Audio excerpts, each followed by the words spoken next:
A very good morning, dear students. So today we'll solve two numericals. One is based on mass percent and the other is based on molarity. So the numerical that is based on mass percent is this one. पढ़ो क्या लिखा है. A solution is prepared by dissolving 2 gram of substance A in 18 grams of water.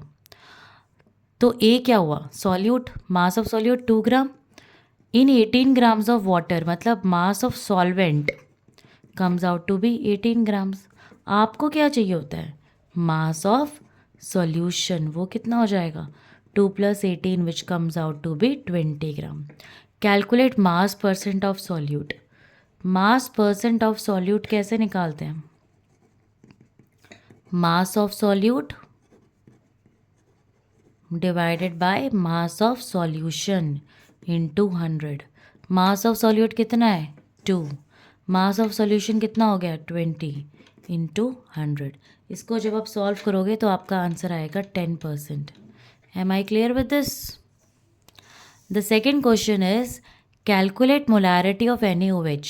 तो हमें यहीं से पता लग गया कि मोलैरिटी फाइंड आउट करनी है. और एक चीज़ का हमेशा ध्यान रखना, always right the formulas because half marks will be given for the formula only. By chance आपकी कैलकुलेशंस गलत होगी, आपने फॉर्मूला लिखा है तो हाफ मार्क्स तो आपको स्ट्रेट अवे मिल गया. Calculate molarity of NaOH in the solution prepared by dissolving its 4 gram.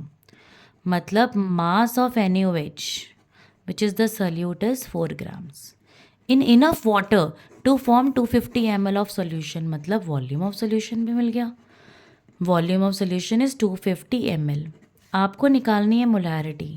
सबसे पहले क्या लिखोगे? इसका फॉर्मूला क्या होता है? moles of solute divided by volume of solution in litres. Moles of solute कैसे निकलते हैं? Given mass by molar mass. Given mass कितना है? 4 ग्राम. सॉल्यूट यही है ना NaOH. इसका मोलर मास कितना होता है? Na का 23, ऑक्सीजन का 16, हाइड्रोजन का 1 which comes out to be 40. So 4/40 divided by volume of solution in litres. इसको अगर आपने लीटर में कन्वर्ट करना है तो क्या करोगे?